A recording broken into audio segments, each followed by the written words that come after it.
Hello, magandang hapon. Ngayon ay April 16. Mag-alas 4 ng hapon. So, ayan. Nung bumisita ko dito, so, hindi rin kasi matutuloy yung pag-alis ko. So, kailangan ko umisip ng bagay na mapapakinabangan ko sa taniman natin. So, matagal ko nang binabanggit sa inyo ito. Ano ba to? Fiber rad yata to. Pero ito yung ano niyan, ang gamit niyan. Ayan, no.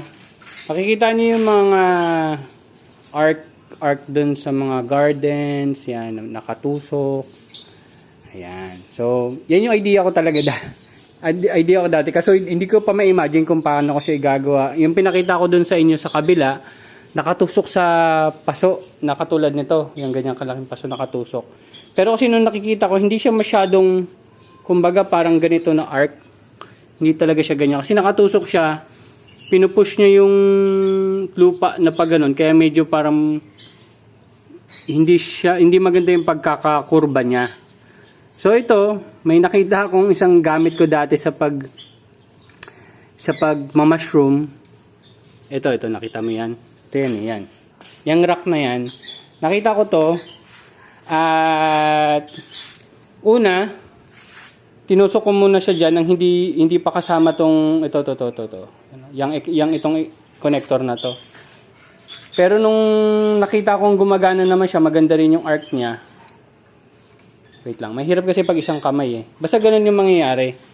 So, nung nilagyan ko siya ng extension na ganito, itong medyo mahaba na yan. Kasama naman yan sa sa rack eh. Mas naging maganda yung pagkakakurba niya. Tapos yung taas nito, halos kasing taas na ng tuna box natin. Itong ginawa ko dito, kasya dyan ng isang tuna box. So, medyo na-excite ako, kaya binidyohan ko na ngayon bago ko makalimutan yung idea. So, sinukot ko na siya dyan. So, ngayon, hindi ko naman ilalagay dyan yung tuna box. Gagawin natin yung setup na yan dun sa kabila. So, ito trial. Dito lang yan muna setup kung mapansin nyo kulambo lang. Pero pag nandun kasi sa kabila yan, sa outdoor, kailangan natin dito sa taas, plastic. Lalo na kung hydroponics ang gagawin natin. Ayun, yung mga ganyan. Hindi kasi siya dapat malagyan din ng tubig ulan kung umuulan man. Kasi paminsan-minsan umuulan eh. So ito, isa pang mape-prevent nun, 'di ba nabanggit ko dati dito, pag ganitong setup, pag umulan, naiipon yung tubig diyan sa taas. So isang problem 'yon. Kaya masosolve nito yung ganong klaseng issue. So kanina, sinubukan ko na itong dulo lang, tsaka kabilang dulo ang merong arco. Pero nung tiningnan ko, nilagay ko na yung kulambo, lulundo dito sa gitna. Hindi siya magiging ganyan yung itsura. Siguro ang suka nito nasa 1 meter to eh, itong pahaba. Itong width naman niya nasa half meter yan. Approximate lang naman. So sa palagay ko sa half meter o sa 1 meter na pahaba, pwede naman yung tatlong ganito eh, tatlo. Pero customization, siguro mag-isip pa ako ng siguro ganitong setup or kung ano man.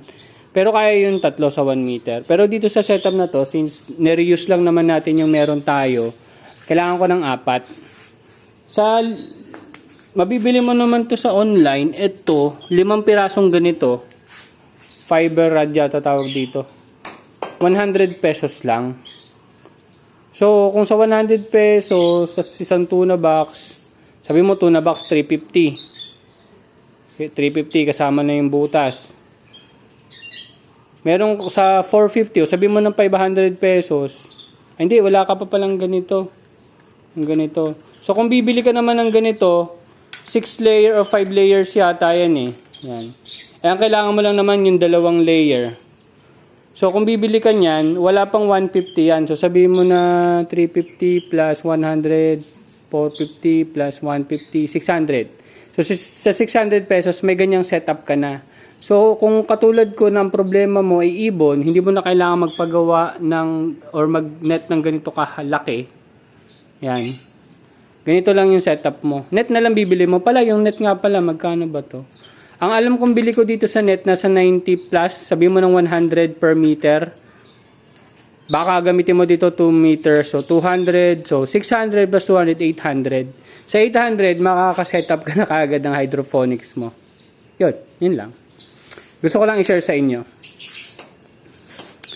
So, yan yung setup na susubukan ko sa kabila, dun sa outdoor. Kasi, balak ko nang ilipat lahat ng tanim ko dito na hydroponics dun sa kabila. Tulad na nabanggit ko sa inyo, mas maganda yung tubo dun. So, kung mas maganda yung tubo dun tayo magtatanim. So, isipin ko lang kung paano magiging setup. Pero, syempre, magta-trial muna siguro tayo. So, dito, ang matitira, 4 na lang muna. Kasi ngayon, 7 eh. So, 4 or less than 4. Kasi meron pa pala akong pesto dun sa kabila, dun sa 1/3 na taniman natin, mga 3 box pa dun. So, kung 7 to, 4, tapos bawasan pa natin ng 2 na lang matitira dito. Tapos 10 doon. Or baka mag-expand pa tayo ulit. So malamang gagasas ulit ako ng tuna boxes. Although may binigay pala sa atin yung kaibigan natin na tuna boxes. Siguro ang kasya doon sa tuna boxes mga medyo maliit lang siya pero makakatulong na rin. Yun nga lang, dagdag trabaho. Pero palagay ko magagamit ko. Siguro pang seedling, outdoor seedlings or kung ano man. Then bala kong tanggalin siguro itong 2 sa taas. Para yung ilalim, ko-convert na natin sa gulayan. Gagawin natin gulay. Tapos dito sa taas, yan. Yung mga pots na yan, ibababa ko yan. Medyo mahirap mag-setup dyan ng drip. Kasi nga, yung height. So, ang gagawin natin dyan, ang palagay kong ilalagay ko dyan, mga spinach. Tapos dito sa baba yung mga mustasa and pechay natin. And speaking of mustasa and pechay, yung mustasa pechay natin na walang cover na net, kinain. Kinain na ng ibon, hindi ko lang alam kung saan lumusot. Ayan. So, ayun. So, kung mapansin nyo rin, hindi ko sure na videoan ko to, pero pakita ko na sa inyo. Tinanggal ko na yung mga basil natin doon. So, ginawa ko siyang barrier. So, ito Thai basil, sweet basil, lemon and lemon. Hindi ko sure kung bakit sobrang naging leggy yung lemon basil. Although, ang hinala ko, kasi dito siya nakalagay, natatakpan siya ng araw nitong mga spinach. So, nung natakpan siya ng araw, ayan, medyo nagleggy siya. Pero palagay ko makakabawi naman. So, nilagay ko siya as barrier papunta doon. Although palagay ko may hirapan siya kasi sobrang lakas ng hangin eh. Gusto ko kasi itong medyo front, gawin nating gulay, mga pechay, mustasa, or spinach yun. Usually ganon yung nasa isip ko ngayon. Ayun. Yan ang gusto kong i-share. So, ayan, kung makikita nyo naman, iniisip na nating setupan dun sa kabila. So, baka bukas mag-start na ako, ibaba ko lang to. Tapos inaayos ko na rin to. Pero kailangan ka pang bumili ng stick. Itong fiber rod. And nisip ko kung paano magiging setup dun eh. Kasi hindi ko siya pwedeng taasan na may mga nakapatong na ganyan. Kasi mababa lang to. Pag nilagay ko yata na may ganon, sabihin natin yung mababang patungan na ganon, aabot na dito yung ano nun eh. Yung upuan dito na yung upuan nun eh. Tapos yung styrofoam dito. So, medyo mababa yung or dikit siya dun sa ceiling. Pero baka pwede nating i-trial kumbaga. Ayan. So far, so good naman. Ayan yung mga spinach natin. At mukhang ito'y deads na ang pipino maliban dun sa isa. Isa lang nabuhay. At ito pine-prepare ko pa. And also, nag-start na ako nung sinasabi ko sa inyong jadam-jadam. Pero anaerobic, parang ano lang siya, nung nanonood ako iba't ibang video, parang composting lang siya. Kasi itong composting na ginagawa natin dito, aerobic, kumbaga may air. Tapos hindi mabantot. Palagay ko yun mabantot eh, pero subukan natin.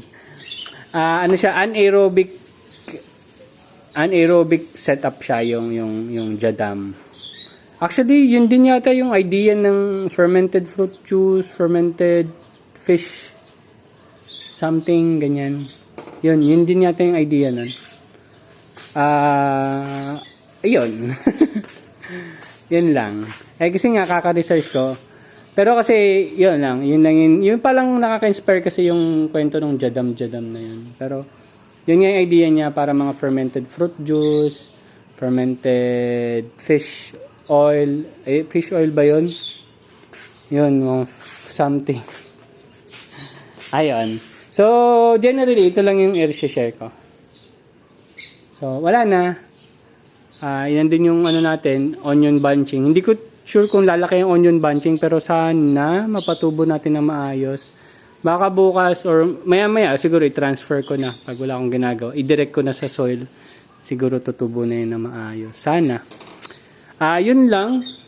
Wala pa tayong pandan, pero yung isa ang tinitingnan ko is pandan para mag-expand tayo dun sa kabila. Pero dun mga tanim natin, may mga mustasa na tayo, pechay. Ayun pala, yung mustasa pechay, baka mag-early transfer ako para ma-set up kaagad natin dito. Makita nyo na rin agad kung mag-okay ba yon. Pero kasi, ano pa natin pala, mga 3 or 4 days pa pala yun kasi kailangan ko pang tingnan kung gagana ba yung ginawa kong jadam-jadam na yun. So, yun lang. Ang ginagawa ko naman pala dito palang preparation sa bed na to na gagawin natin pang cucumber na 4. Binabasa-basa ko lang para yung microorganism na nandito sa compost natin is bumaba. Yan, bumaba. Tapos, ayusin niya na muna yung lupa habang wala pa tayong cucumber. Hindi ko kasi alam kung itutuloy ko pa to. Kasi kung hindi man yun magtuloy, stop ko muna yan, gagamitin ko muna yung box, lipat muna tayo sa kabila or gawa tayo ng ibang setup. Yun lang, thank you very much, mahaba na yung video. Bye-bye! Ayun.